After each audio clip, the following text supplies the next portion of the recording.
Hello friends, welcome to news Tamil online. Jammu காஷ்மீர்ல பஹல்காம்ல நடந்த பயங்கரவாத தாக்குதலுக்கு அப்புறமா இந்தியாவும் பாகிஸ்தானும் பயங்கர டென்ஷன்ல இருக்காங்க. இந்தியா என்ன பண்ணிட்டாங்கன்னா, ரெண்டு நாட்டுக்கும் இடையில இருக்கிற சிந்து நதி ஒப்பந்தத்தை நிறுத்தி வச்சுட்டாங்க. அது மட்டும் இல்லாம அட்டாரி வாகா எல்லையை மூடிட்டாங்க. பாகிஸ்தான்ல இருந்து வரவங்களுக்கான விசா எல்லாத்தையும் கேன்சல் பண்ணிட்டாங்க. இதுக்கு பதிலடியா பாகிஸ்தான் என்ன சொல்லிட்டாங்கன்னா, 1972ல போட்ட சிம்லா ஒப்பந்தத்தில இருந்து நாங்க விலகிக்கிறோம் அப்படின்னு சொல்லியிருக்காங்க. அது மட்டும் இல்லாம எந்த நாடாவது எங்க நாட்டுல போடுற தண்ணியை தடுக்க இல்ல திசை திருப்பவோ முயற்சி பண்ணா அது போர் பண்றதுக்கு சமம். அதுக்கு நாங்க முழு பலத்தோட பதிலடி கொடுப்போம்னு பாகிஸ்தான் கவர்மெண்ட் சொல்லியிருக்காங்க. இப்போ ரெண்டு நாட்டு தலைவர்களும் மாறி மாறி பயங்கரமான எச்சரிக்கையையும் கோபமான கருத்துக்களையும் சொல்லிட்டு இருக்காங்க. பஹல்காம் தாக்குதலுக்கு பிறகு முதல் முறையா கடந்த 24ஆம் தேதி பொதுமக்கள் மத்தியில பேசின பிரதமர் நரேந்திர மோடி என்ன சொல்லியிருக்காருன்னா, இந்த தாக்குதலுக்கு காரணமான தீவிரவாதிகளுக்கு யாரும் நினைச்சு கூட பார்க்க முடியாத அளவுக்கு கடுமையான தண்டனை கிடைக்கும்னு சொன்னாரு. அது மட்டும் இல்லாம ஒவ்வொரு தீவிரவாதியையும் அவங்களுக்கு உதவி பண்றவங்களையும் இந்தியா கண்டுபிடிச்சு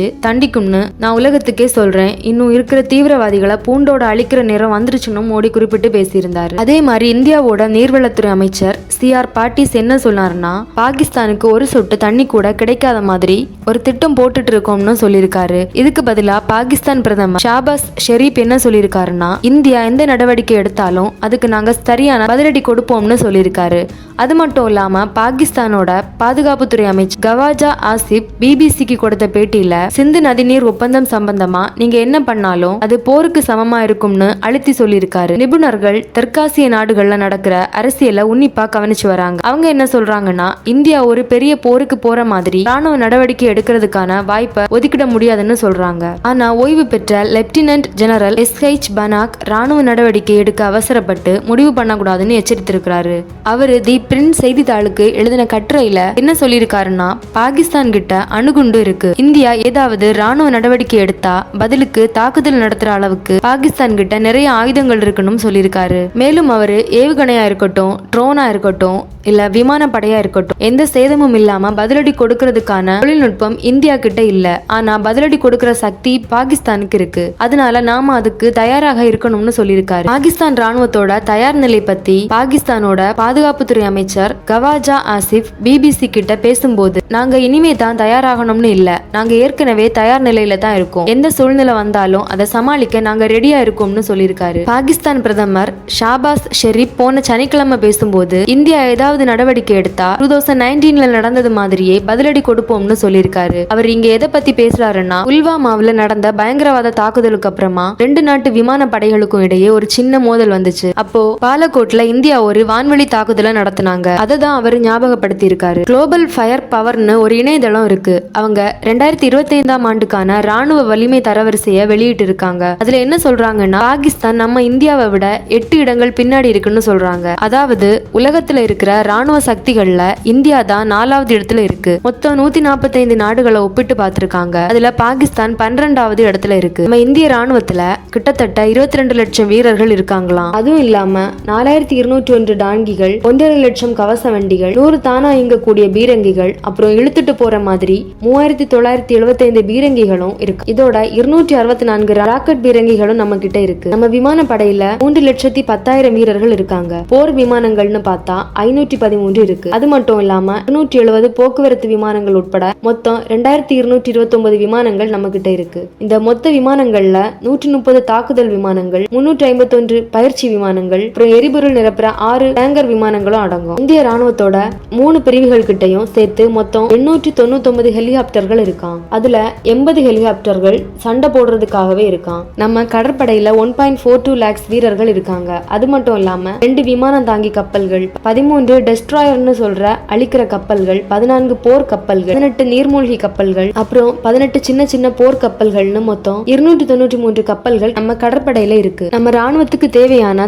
தளவாட வசதிகள்னு பார்த்தா 311 விமான நிலையங்கள், 56 துறைமுகங்கள், 63 லட்சம் கிலோமீட்டர் நீளத்துக்கு சாலைகள், அப்புறம் 65,000 கிலோமீட்டர் தூரத்திற்கு ரயில் பாதைகள்லாம் இருக்குன்னு தரவுகள்ல சொல்றாங்க. குளோபல் ஃபயர் பவர் இணையதள தகவலின்படி பார்க்கும்போது பாகிஸ்தான் ராணுவத்துல தோராயமா 13,16,000 11,000 வீரர்கள் இருக்காங்க. அதுல 1,24,000 பேர் கடற்படையிலையும் 78,000 பேர் விமானப்படையிலையும் பணிபுரிகிறாங்க. பாகிஸ்தான் கிட்ட மொத்தமா 1,399 விமானங்கள் இருக்கு. அதுல 128 போர் விமானங்கள், 90 தாக்குதல் விமானங்கள், 64 போக்குவரத்து விமானங்கள், 665 பயிற்சி விமானங்கள்னு நிறைய வகைகள் இருக்கு. அது மட்டும் இல்லாம 4 விமானம் தாங்கி கப்பல்கள், தாக்குதல் நடத்தக்கூடிய 57 ஹெலிகாப்டர்கள் உட்பட மொத்தம் 373 ஹெலிகாப்டர்களும் அவங்க கிட்ட இருக்கு. தரைவழி ஆயுதங்களை பொறுத்த வரைக்கும் பாகிஸ்தான் ராணுவத்துல 2,627 டாங்கிகள், 17,500 வாகனங்கள், தானியங்கி பீரங்கிகள் 622, இழுத்துட்டு போகக்கூடிய பீரங்கிகள் 2,629, அப்புறம் 600 மல்டி பேரல் ராக்கெட் பீரங்கிகள்னு பெரிய அளவுல ஆயுதங்கள் வச்சிருக்காங்க. பாகிஸ்தான் கடற்படையில் 9 போர்க்கப்பல்கள், 9 சின்ன போர்க்கப்பல்கள், 8 நீர்மூழ்கி கப்பல்கள் மற்றும் 69 ரோந்து கப்பல்கள்னு மொத்தம் 121 போர்க்கப்பல்கள் இருக்கு. தளவாட வசதிகளை பார்த்தா பாகிஸ்தானுக்கு 3 பெரிய துறைமுகங்கள், 116 விமான நிலையங்கள் இருக்கு. வணிக கப்பல் படைன்னு பார்த்தா அவங்க கிட்ட 60 கப்பல்கள் மட்டும்தான் இருக்கு. இதை தவிர அவங்க நாட்டுல 2,64,000 கிலோமீட்டர் நீளத்துக்கு சாலைகளும்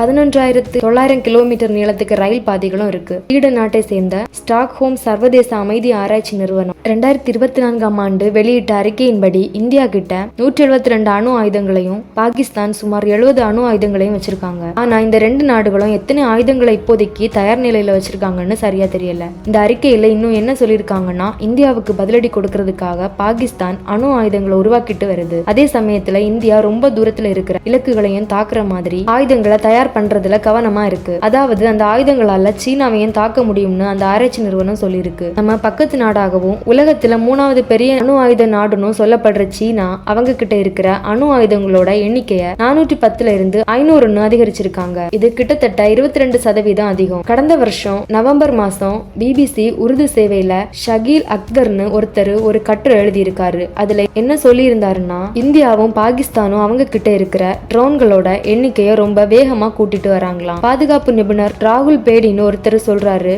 இன்னும் 2 இருந்து 4 வருஷத்துக்குள்ள இந்தியா கிட்ட 5,000 ட்ரோன்களை வச்சிருக்கும்னு. அவரு இன்னும் என்ன சொல்றாருன்னா, பாகிஸ்தான் கிட்ட இந்தியாவை விட கம்மியான ட்ரோன்கள் இருந்தாலும் அவங்க வச்சிருக்கிற ட்ரோன்கள் வேற வேற திறமைங்க கொண்டவை. அதுவும் இல்லாம அவங்க கிட்ட 11 விதமான ட்ரோன் தயாரிப்புகள் இருக்குன்னு சொல்றாரு. போன வருஷம் அக்டோபர் மாதம் இந்தியா அமெரிக்காவோட ஒரு ஒப்பந்தம் போட்டிருக்காங்க. அது என்னன்னா, $3.5 பில்லியன் மதிப்புள்ள 31 பிரீடேட்டர் ட்ரோன்களை வாங்க போறாங்க. இந்த பிரீடேட்டர் ட்ரோன்கள் உலகத்திலேயே ரொம்ப சக்சஸ்ஃபுல்லான, அதே சமயத்துல ரொம்ப ஆபத்தான ட்ரோன்களா கருதப்படுது. அது மட்டும் இல்லாம இலக்குகளை தாக்கி அழிக்கக்கூடிய $500 மில்லியன் மதிப்புள்ள ட்ரோன்களையும் லேசர் மூலமா கண்ட்ரோல் பண்ணக்கூடிய ஏவுகணைகளையும் வாங்கியிருக்காங்க. ராகுல் பேடி என்ன சொல்றாருன்னு, துருக்கி, சீனா மாதிரியான நாடுகள்ல இருந்து பாகிஸ்தான் ட்ரோன்களை இறக்குமதி பண்ணிட்டு இருக்காங்க. அது கூடவே ஜெர்மனி, இட்டாலியில இருந்தும் ட்ரோன்களை வாங்கியிருக்காங்கன்னு சொல்றாரு. இதையெல்லாம் விட பாகிஸ்தான் பராக் ஷாபர்னு 2 விதமான ட்ரோன்களா அவங்களே தயாரிச்சிருக்காங்களாம். பாகிஸ்தான் கிட்ட துருக்கியோட நவீன பைராக்டர் TB2 அகின்ஜி ட்ரோன்களும் இருக்கு.